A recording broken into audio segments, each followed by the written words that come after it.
जय आदिवासी. झाड दिसत नाहीये, पान दिसत नाहीये, पक्षी दिसत नाहीये, दिसतोय तो फक्त पक्षाचा डोळा, असं म्हणणारा अर्जुन एका रात्रीत नसतो घडत. त्या मागे असतो द्रोणाचार्याचा हात. आज आपण भेटणार आहोत अशाच एका द्रोणाचार्याला, ज्याच्या ठाई या जबाबदारीचं अचूक भान भिनलंय. भेटूयात ॲथलेटिक्सचे क्रीडा प्रशिक्षक संदीप फोगट यांना, क्योंकि द्रोणाचार्य भी कभी अर्जुन था. नमस्कार सर. नमस्कार. सर, मला सांगा की स्टेट आणि नॅशनल लेवलला चमकणारे आपले विद्यार्थी पुढे ही कन्सिस्टन्सी कायम का नाही दाखवू शकत? एक खेळाडू ज्यावेळेस खेळ स्टार्ट करतो एक विशिष्ट लेवलला त्याचा परफॉर्मन्स जातो, परंतु काय ते विशिष्ट लेवलला त्याला हडल्स येतं, बॅरर येतं. असं प्रत्येक खेळाडूला ते येतं आयुष्यामध्ये. एक तर त्याचा परफॉर्मन्स कन्सिस्टन्सी तोच असतो किंवा तो वाढत नाही. फॉर एक्झाम्पल एखादा प्लॅटू फेज येते, 100 मीटरचा खेळाडू किंवा 5000 मीटरचा त्याचा एक टायमिंग आहे. फॉर एक्झाम्पल तो 15 मिनिटाची आता 5000 मीटर पळतोय, तर एक विशिष्ट लेवलला गेल्यानंतर त्याला अनेक अडचणी आहेत. त्याच्या डाईटमध्ये कमी असू शकते, त्याला क्लायमेटमध्ये अनेक चेंजेस येतात, सायकोलॉजिकली एज बार पण होतो, त्यानंतर त्याचं सायकोलॉजिकली पण त्याच्यावरती इफेक्ट येतो. परत त्याला बर्डन असतं, फायनान्शियल सपोर्टचं पण बर्डन असतं. हे पण अडचणी येत असतात. मग तो एक स्टेबल लेवलला थांबत असतो त्याचा परफॉर्मन्स. स्टेटलाही आणि नॅशनल लेवललाही पण दोलायमान अवस्था होते, त्याची द्विधा मनस्थिती होते. एकतर मी नोकरीकडे जाऊ या खेळ करू की लग्न करू. नक्की. सर, खेळाडूला खेळाच्या मैदानावर कुठल्या गोष्टींचं व्यवधान असणं गरजेचं असतं? खेळाडूच्या गरजा काय असतात बेसिकली? एकतर खेळाडूची गरज आपण म्हणू, पण खेळाडू सुरुवातीला सगळ्यात महत्त्वाचं डिसिप्लिन खूप महत्वाचं आहे खेळाडूकडे. ओके, ते पण त्याची गरज झाली तर तो डिसिप्लिनच्या बाहेर जर गेला तर तो परफॉर्म करू शकत नाही. त्याला रोज त्याचं एक डिसिप्लिन असलं तरच सगळ्या गोष्टी होत्या. ग्राउंडवरती तो वेळेत आला पाहिजे, तो वेळेत त्यानं ट्रेनिंग केलं पाहिजे, त्यानं वेळेत रेस्ट घेतलं पाहिजे. तर असे खेळाडू भविष्यात नक्कीच पुढे जाऊ शकतात. डेडिकेशनचा पण भाग असतो का? डेडिकेशन खूप महत्वाचं आलं. डिसिप्लिन नंतर डेडिकेशन आलं तुमच्याकडे. डिसिप्लिन असेल तर तुमच्या पुढे डेडिकेशन येईल. आणि खेळाडू जर डेडिकेशन राहिला, तर सातत्यानं जर ट्रेनिंग केलं, नक्कीच त्याच्या परफॉर्मन्स मध्ये सुधार होती आणि तो पुढे जातो. सर, खेळ पहिल्यांदा डोक्यात जिंकावा लागतो, मग तो मैदानात जिंकायचा असतो असं म्हणतात. नक्की. अनेक खेळाडू नक्की सायकोलॉजिकली जर तुम्ही मनाचा जर तयारीच नसेल तुम्ही, तर तुम्ही 50 मीटर पण पळू शकत नाही. आणि मग फिजिकल फिटनेस पण येणार नाही. फिजिकल फिटनेस तुमची जर मनाची तयारी असेल, मेंटली तुम्ही जर स्ट्रॉंग असाल, तुमचं ते ध्येय जर समोर पुढे असेल, तर तुम्ही नक्कीच पुढे जाऊ शकता आणि आपलं टार्गेट आहे ते क्रॉस करू शकता किंवा पर्यंत तुम्ही पोहोचू शकता. खरी गोष्ट आहे. सर, काटक बाण्याचा आदिवासी खेळाडू वर्ल्ड क्लास परफॉर्मन्स का नाही दाखवू शकत? एकतर आदिवासी खेळाडूंमध्ये आम्ही थोडं सर्च केलं याच्यावरती.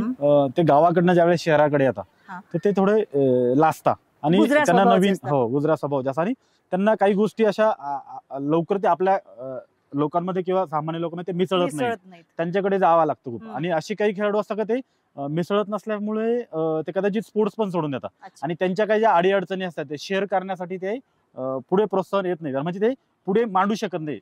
एक कोचेस असतील किंवा प्रशिक्षक किंवा शालेय शिक्षक कोणीही जरी असेल, त्याच्या पुढे त्याने त्याचे काय प्रश्न असतील म्हणा, ते त्याने मांडलं पाहिजे. सर, हा न्यूनगंड काय? तो लँग्वेज बॅरियर असतो का त्याच्या मागे? नक्कीच लँग्वेज बॅरियर आहे त्याच्यामध्ये. मुलाकडची गावाकडची भाषा आणि इकडची भाषा, ग्रामीण आणि शहरी याच्यामध्ये डिफरन्स असल्यामुळे एकतर त्याची तो जो बोली भाषा बोलतो, तर त्याला असं वाटतं की माझी भाषा बोलल्यानंतर मला कोणी हसल का काय, बोलवलं काय, याच्यामुळे तो त्याचे मनातले प्रश्न कधी कधी विचारत नाही. तो जे काही गोष्टी असतो तो आपल्या मनात ठेवत असतो. त्यामुळे खेळामध्ये असं की तुमच्या मनात काय असेल ते तुमच्या होटात जर आलं तर नक्कीच तुमचं बेनिफिट होईल. अनेक अडीअडचणी असतील, काही असो, पण खेळाडू आणि कोच हे मित्र असावा, फ्रेंड असावा, तरच नक्कीच त्याचा परफॉर्मन्स पुढच्या लेवलला जाऊ शकतो आणि मग तो जागतिक खेळाडूंशी स्पर्धा करू शकतो. नक्की. सर, आफ्रिकन देशांमधल्या ट्रायबल खेळाडूंमध्ये ज्या प्रकारचं स्पोर्ट कल्चर दिसतं, तशा प्रकारचा अवेअरनेस भारतीय ट्रायबल खेळाडूंमध्ये का नाही दिसत? एकतर आफ्रिकन कंट्री जे आहे, केनिया, इथिओपिया वगैरे, ते एकतर समुद्र सपाटीपासून हा अल्टिट्यूड आहे. आपल्याकडे भारतीय किंवा आपण आपला जो कोकण आहे, आपलं उत्तर कोकण किंवा आपल्या ट्राईब ॲथलीट आहे त्याच्याकडे, ते समुद्र सपाटीच्या 1000-1200 मीटरवरती, त्यांचं 2400, 2200, 250 म्हणजे समुद्र सपाटीपासून ते वरती त्यांच्या हाईट होते. ते एक त्यांना बेनिफिट होतं. आणि त्यांच्याकडे कल्चर डेव्हलप झालेलं आहे खूप मोठं खेळाचं. आपल्याकडे त्या लेवलचं कल्चर डेव्हलप नाही. तो खेळाडू सकाळी उठल्यानंतर तो गावाकडेच राहतो. जसं केनियामध्ये इटेन म्हणून शहर आहे, त्या इटेनमध्ये त्यांनी चॅम्पियन्स ऑफ ॲथलीट्स असं तिथं त्या स्टेडियमला नाव दिलेलं आहे. पण तिथे जो ट्रॅक आहे तो मातीचा ट्रॅक आहे. ते डायरेक्टली कंटिन्यू तिथं जगभरातून अनेक खेळाडू तिथं ट्रेनिंगसाठी जात असतात. आपल्या भारतातून पण अनेक खेळाडू तिथे जातात. त्यांनी त्याचं कल्चर डेव्हलप केलेलं आहे. फॉरेनचे अक्षरशः आदिदास असेल, नाईकी असेल, ह्या कंपन्या पण तिथे जाऊन स्पॉन्सरशिप देतात. फॉरेनचे अनेक कोचेस तिथे जाऊन टॅलेंट सर्च करतात. त्यानंतर तिथे खेळाडूंना त्या लेवलला फॅसिलिटी ही कंट्री गरीब असूनही आज खेळाडूच्या ज्यांच्याकडे काही खेळाडूच्यासाठी फॅसिलिटी हव्या त्या त्यांच्याकडे पूरक आहे असं संशोधनामधून समोर पुढे आलेलं आहे. म्हणजे ती जिद्द, तो जोश त्यांच्या कल्चरचाच एक भाग आहे. नक्की नक्की कल्चरकडे त्यांच्याकडं म्हणजे खेळाडूंचा ग्रुप जर आपल्याकडे, जसं आपल्याकडे अक्षरशः जर खेळाडू बाहेर निघाले तर जसं कुठे रॅली निघाली जसे 100-200 लोक गाड्या वगैरे सोबत तसे त्याचे खेळाडूंचे जथ्थे बाहेर निघतात. मिडल लॉंग डिस्टन्सला त्यांचे जथ्थे बाहेर असतात डायरेक्टली. तुम्ही मॉर्निंगला आणि इव्हिनिंगला जर गेला तर त्यांच्या अक्षरशः म्हणजे खेळाडूंचं म्हणजे खूप लाल माती. तुम्ही जर त्यांच्या जथ्यामध्ये आपल्याकडे जसे घोड्यांचा किंवा गायींचा जथ्था वगैरे असं पळतो, जो कळप वगैरे पळतो, तसं त्यांचा खेळाडूंचा कळप पळत असतो, जथ्थाचे जथ्था पळत असतो. पण सर आपल्याकडे याचा अर्थ नॉर्थ ईस्ट, मध्य भारत आणि पश्चिम भारत इथं अशा प्रकारे युवा शक्ती टॅप करणं खूप महत्वाचं आहे असं तुम्हाला वाटतं? नक्की याच्यावरती टॅलेंट सर्च होणं गरजेचं आहे. मुलांना शालेय जीवनात पण या सगळ्या गोष्टी येणं गरजेचं आहे. आणि मुलांचं म्हणजे की टॅलेंट सर्च, याच्यावरती टॅलेंट हंट म्हणूया आपण. टॅलेंट सर्च ग्रामीण भागातले कदाचित 10 मुलं आहे, त्या शाळेवरती 10 मुलं आहे, तर त्या मुलं खरोखर त्याच्यामधले 2 मुलं शहरात येऊ शकतात का, किंवा त्यांच्याकडे ती क्वालिटी आहे का ती चेक करणं. त्यांच्याकडे तो बेसिक फिजिकली फिटनेस आहे का त्या लेवलला, जो आपल्याला बेसिक लेवलला हवं. त्यांना फॅसिलिटी दिल्यानंतर कदाचित ते पुढे भविष्यात येऊ शकतं का. अनेक आपल्याकडे असे पण खेळाडू आहेत ते ग्रामीण भागात आपण त्यांना टॅलेंट करून शहरामध्ये आल्यानंतर ते सक्सेस नॅशनल मेडल झाले, एशियन मेडल पर्यंत पोहोचलेले आहे. म्हणजे खेड्यापाड्यातलं हे जे टॅलेंट आहे ते टॅप करण्यासाठी खेलो इंडिया सारख्या स्पर्धा या पुरेशा प्रमाणात यशस्वी होत नाहीयेत, म्हणून त्या टॅलेंट सर्च स्पर्धा वाढवल्या पाहिजेत का? नक्की. नाशिक डिस्ट्रिक्ट ॲथलेटिक असोसिएशनच्या माध्यमातून आम्ही टॅलेंट सर्च करत असतो. म्हणजे आता आमचं असं ठरलंय की ज्या काही स्पर्धा शहरामध्ये येतात अशा स्पर्धा ग्रामीणमध्ये जाऊन घ्यायच्या. छोट्या आपण तिथं तर 400चे ट्रॅक नसतात, त्यामुळे आपण ते या स्पर्धा डायरेक्ट घेऊ. पण आपण छोटा रोड रन घेऊ शकतो, 2 किलोमीटर 3 किलोमीटर या स्पर्धा आपण घेऊ शकतो ग्रामीण मध्ये जाऊन. तसं आम्ही नाशिक मधल्या आपण खेड्यापाड्यावरती जाऊन आम्ही छोट्या छोट्या स्पर्धा घेतोय, त्या मुलांना काउन्सिलिंग करतोय. शहरातल्या जे काही कल्चर आहे किंवा शालेय क्रीडा स्पर्धा होता, असोसिएशनच्या क्रीडा स्पर्धा होता, त्यांना आपण त्याच्यामध्ये सहभागी होण्यासाठी आपण त्यांना आवाहन करतोय. ते सहभागी पण होत आहे, त्याच्यामुळे चर्चा होतीये, लोकांमध्ये स्फूर्ती निर्माण होतीये. नक्की पालकांना याचा अवेअरनेस नाहीये, पालकांना याचं अवेअरनेस येणे फार गरजेचं. आपण पालकांचं पण काउन्सिलिंग करतो. ज्यावेळेस एक खेळाडू मेडल घेतो त्यावेळेस अनेक त्याच्या कुटुंबातले किंवा त्याच्या घराच्या आसपासचे किंवा त्याचे नाईक त्याच्याकडे एक पॉझिटिव्ह दृष्टिकोन येतात. तो आता कदाचित जर कुठे नोकरीला लागला तर त्याचा अजून म्हणजे समाजाचा दृष्टिकोन एकदम वेगळा बनतो. आज पालकांना आम्ही हेच आता मेसेज देण्याचा सुरुवात केली की कमीत कमी खेळामध्ये आलेले मुलं तुमच्या शासनात कुठेतरी नोकरीला जातील, कुठेतरी शिक्षक बनतील, कुठेतरी ते सेट होतील आणि त्यांच्यासाठी ते महत्त्वाचं. नक्की ते हेच आता आम्ही कमीत कमी हे म्हणजे तो खेळामध्ये आला कदाचित त्याला नोकरी लागल नाही ही शाश्वती नाही त्याला. याच्यामुळे खेळामध्ये येण्यासाठी लोक खूप, आणि खेळ हा खर्चिक बाब आहे खूप मोठा. नक्कीच सर, या विषयावर आपल्याला नक्की काम करता येईल. Thank you sir. अभ्यासक्रमामध्ये खेळ हा ग्रेड पुरता मर्यादित विषय असतो, तो सक्तीचा विषय झाला पाहिजे असं तुम्हाला वाटतं का? नक्की. ज्यावेळेस मुलगा स्कूलमध्ये ऍडमिशन घेतो ना, त्याच्या आई वडिलांना असं तो डॉक्टर बनला पाहिजे, इंजिनियर बनला पाहिजे, किंवा कुठेतरी एक महाराष्ट्र शासनामध्ये एमपीएससी थ्रू किंवा त्यांना काहीतरी कुठेतरी नोकरीला गेला पाहिजे, त्यांना MBA ला गेला पाहिजे किंवा इंजिनियर झाला पाहिजे. अनेक त्याच्या पालकांकडे आशा असतात. अशा खूप कमी प्रमाणात पालक असतात की म्हणजे माझा पाल्य हा खेळाडू बनला पाहिजे, फॉर एक्झाम्पल नॅशनल मेडलिस्ट झाला पाहिजे, इंटरनॅशनल मेडलिस्ट झाला, अशा खूप प्रमाणात खूप विरळ पालक.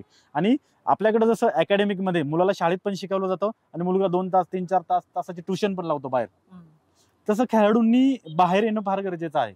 आपल्या पुढे आसपास काही कोचिंग क्लासेस चालले का, किंवा आपण जाऊ शकतो का, अशा अनेक पण कोचेस असतात की ते मुलांना कदाचित त्याची परिस्थिती चांगली नसेल तरी त्याला फ्री ऑफ कॉस्ट मध्ये ते खेळाचं ज्ञान देण्यासाठी, त्याचं कोचिंग देण्यासाठी अनेक असे प्रशिक्षक पण आहे आपल्याकडे, ते पण त्याला फ्री ऑफ कॉस्ट मध्ये विदाऊट चार्जेस ते त्याला प्रशिक्षण देऊ शकता.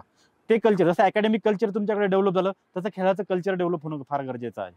म्हणजे आपल्याकडे आज जे काही मुलं खेळाच्या माध्यमातून नोकरीला लागले यांना समाजापुढे आदर्श म्हणून दाखवणं फार गरजेचं आहे की हे मुलं खेळामुळे आज पुढे लागले. तसं शासनानं पण केलं, ऑलिम्पियन आपण रिप्रेझेंट केलं, महाराष्ट्र शासन आपल्याला क्लास 1 ची वगैरे पोस्ट देतं. तसं एमपीएससी थ्रू पण एमपीएससीला पण आरक्षण आहे 5%. एशियन मेडल तुम्हाला वर्ल्ड स्कूलला मेडल असेल, ऑलिम्पिकला मेडल तुम्हाला 5% आरक्षण, तुम्ही एमपीएससी थ्रू परीक्षा देऊ शकता. हरियाणा गव्हर्नमेंटने पण खेळाडूंना मुलांना अनेक आदर्श खेळाडू बनण्यासाठी डेव्हलप केलंय आतापर्यंत. म्हणजे हरियाणा आणि महाराष्ट्र या कल्चरमध्ये आपण जर विचार केला तर जेवढे काय ऑलिम्पिक मेडलिस्ट येतील सगळ्यात जास्त ऑलिम्पिक मेडलिस्ट हे हरियाणामधून आहे आतापर्यंतची हिस्ट्री. पण आपण हे दुर्लक्ष करतोय की पहिलं ऑलिम्पिकचं इंडिव्हिज्युअलचं मेडल हे महाराष्ट्रातून आलंय, कराड सारख्या ठिकाणून आलंय. खाशाबा जाधवांनी कुस्तीमधून पहिलं मेडल गेलं. हे आपण कुठंतरी मागे पडतो. आणि महाराष्ट्राला खेलो इंडियाच्या ज्या स्पर्धा होत्या की महाराष्ट्रात पुढे अंडर 18 असेल, युनिव्हर्सिटी लेवल असेल किंवा अनेक खेलो इंडियाच्या ज्या काही स्पर्धा होत आहे तिथं महाराष्ट्र वरचे लेवल. आपल्या अंडर 18 पर्यंत आपला परफॉर्मन्स खूप चांगला आहे, पण वरच्या सिनियर लेवलला गेल्यानंतर मुलाला तो परफॉर्मन्स लेवल करण्यासाठी अनेक अडचणी येतात. जसं की तो पालक त्याला नोकरीच्या माध्यमातून नोकरीकडे तू फोकस कर.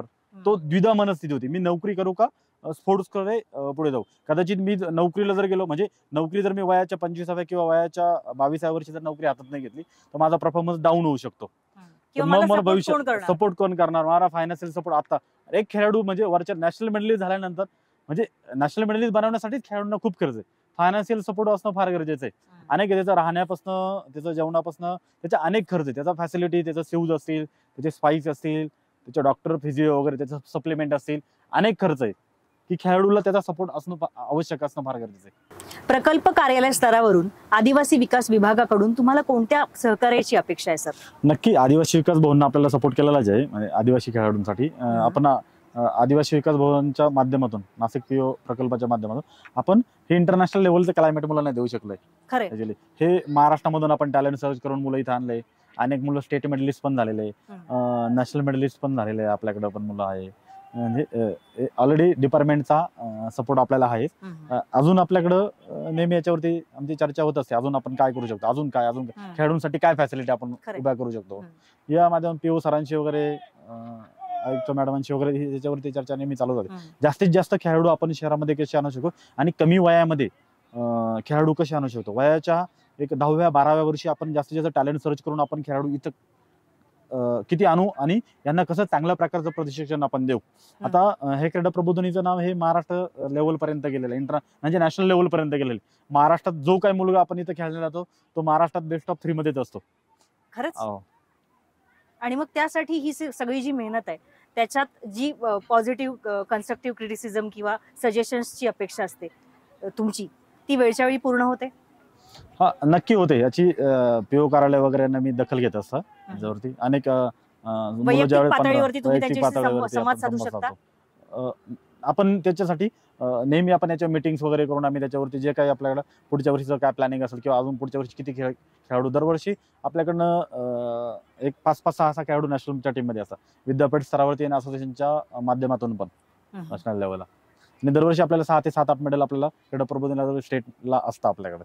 आणि ते नक्कीच दुप्पट करता येतील, तिप्पट करता येतील. नक्की आपल्याकडे टॅलेंट अजून अनेक मुलं आहे आमच्या लाईन मध्ये, म्हणजे कतारमध्ये उभे येते. आम्ही त्यांना टॅलेंट सर्च करून नक्की तिथे आणण्याचा प्रयत्न करतोय. अनेक पण अशी मुलं आहे की ग्रामीण भागातून कंटिन्यू फोन करतात की मला पालक फोन करतात, शिक्षक, क्रीडा प्रबोधनी मला यायचंय.